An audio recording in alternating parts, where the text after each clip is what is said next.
Assalamualaikum warahmatullahi wabarakatuh. Sahabat yang dirahmati Allah Subhanahu wa Ta'ala. Video kali ini menceritakan tentang wali Allah Syekh Maulana Mansyuruddin, atau yang dikenal Syekh Mansyur Cikaduen. Simak video ini sampai selesai. Syekh Maulana Mansyuruddin dikenal dengan nama Sultan Haji.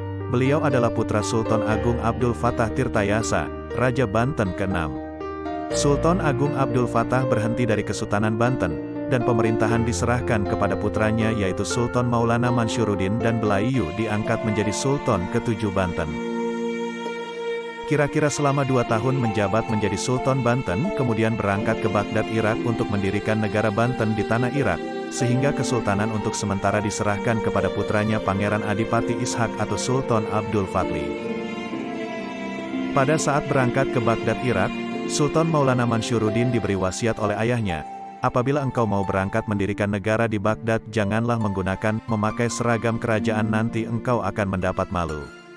Dan kalau mau berangkat ke Baghdad untuk tidak mampir kemana-mana harus langsung ke Baghdad, terkecuali engkau mampir ke Mekah dan sesudah itu langsung kembali ke Banten. Setibanya di Baghdad, ternyata Sultan Maulana Mansyuruddin tidak sanggup untuk mendirikan negara Banten di Baghdad sehingga beliau mendapat malu. Di dalam perjalanan pulang kembali ke tanah Banten, Sultan Maulana Mansyuruddin lupa pada wasiat ayahnya. Sehingga beliau mampir di Pulau Menjeli di kawasan wilayah Cina, dan menetap kurang lebih 2 tahun di sana, lalu beliau menikah dengan Ratu Jin dan mempunyai putra 1. Selama Sultan Maulana Mansyuruddin berada di Pulau Menjeli Cina, Sultan Adipati Ishak di Banten terbujuk oleh Belanda sehingga diangkat menjadi Sultan resmi Banten. Tetapi Sultan Agung Abdul Fattah tidak menyetujuinya dikarenakan Sultan Maulana Mansyuruddin masih hidup dan harus menunggu kepulangannya dari negeri Baghdad. Karena adanya perbedaan pendapat tersebut sehingga terjadi kekacauan di Kesultanan Banten. Pada suatu ketika ada seseorang yang baru turun dari kapal mengaku-ngaku sebagai Sultan Maulana Mansyuruddin dengan membawa oleh-oleh dari Mekah. Akhirnya orang-orang di Kesultanan Banten pun percaya Sultan Mansyuruddin telah pulang, termasuk Sultan Adipati Ishak. Orang yang mengaku sebagai Sultan Mansyuruddin ternyata adalah Raja Pendeta keturunan dari Raja Jin yang menguasai Manjeli, China. Untuk menghentikan kekacauan di seluruh rakyat Banten, Sultan Agung Abdul Fattah dibantu oleh seorang tokoh atau aulia Allah yang bernama Pangeran Buang, Tubagus Buang. Beliau adalah keturunan dari Sultan Maulana Yusuf, Sultan Banten kedua, dari Keraton Pekalangan Gede Banten. Sehingga kekacauan dapat diredakan dan rakyat pun membantu Sultan Agung Abdul Fattah dan Pangeran Buang. Sehingga terjadi pertempuran antara Sultan Maulana Mansyuruddin palsu dengan Sultan Abdul Fattah dan Pangeran Buang yang dibantu oleh rakyat Banten. Tetapi dalam pertempuran itu Sultan Agung Abdul Fattah dan Pangeran Buang kalah, sehingga dibuang ke daerah Tirtayasa. Dari kejadian itu maka rakyat Banten memberi gelar kepada Sultan Agung Abdul Fattah dengan sebutan Sultan Agung Tirtayasa. Peristiwa adanya pertempuran dan dibuangnya Sultan Agung Abdul Fattah ke Tirtayasa akhirnya sampai ke telinga Sultan Maulana Mansyuruddin di Pulau Menjeli, Cina, sehingga beliau teringat akan wasiat ayahandanya, lalu beliau pun memutuskan untuk pulang. Sebelum pulang ke tanah Banten, beliau pergi ke Mekah untuk memohon ampunan kepada Allah SWT di Baitullah karena telah melanggar wasiat ayahnya. Setelah sekian lama memohon ampunan, akhirnya semua perasaan bersalah dan semua permohonannya dikabulkan oleh Allah Subhanahu wa Ta'ala sampai beliau mendapatkan gelar kewalian dan mempunyai gelar Syekh di Baitullah. Setelah itu beliau berdoa meminta petunjuk kepada Allah untuk dapat pulang ke Banten. Akhirnya beliau mendapatkan petunjuk dan dengan izin Allah Subhanahu wa Ta'ala, beliau menyelam di sumur Zam-Zam, kemudian muncul suatu mata air yang terdapat batu besar di tengahnya, lalu oleh beliau batu tersebut ditulis dengan menggunakan telunjuknya, yang tepatnya di daerah Cibulakan, Cimanuk, Pandeglang, Banten. Sehingga oleh masyarakat sekitar dikeramatkan dan dikenal dengan nama Keramat Batu Quran. Setibanya di Kesultanan Banten dan membereskan semua kekacauan di sana, dan memohon ampunan kepada ayahanda Sultan Agung Abdul Fattah Tirtayasa. Sehingga akhirnya Sultan Maulana Mansyuruddin kembali memimpin Kesultanan Banten. Selain menjadi seorang sultan, beliau pun menyiarkan Islam di daerah Banten dan sekitarnya.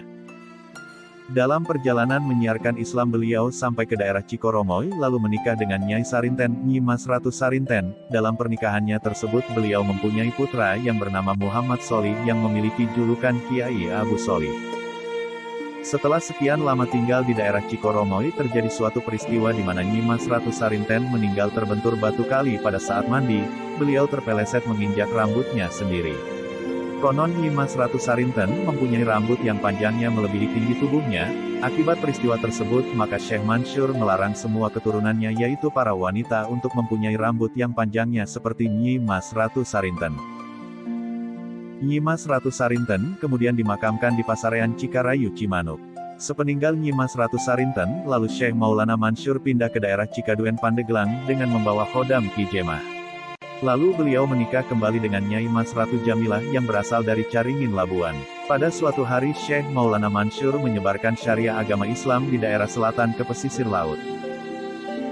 Di dalam perjalanannya di tengah hutan Pakuwon Mantiung, Sultan Maulana Mansyuruddin beristirahat di bawah pohon waru.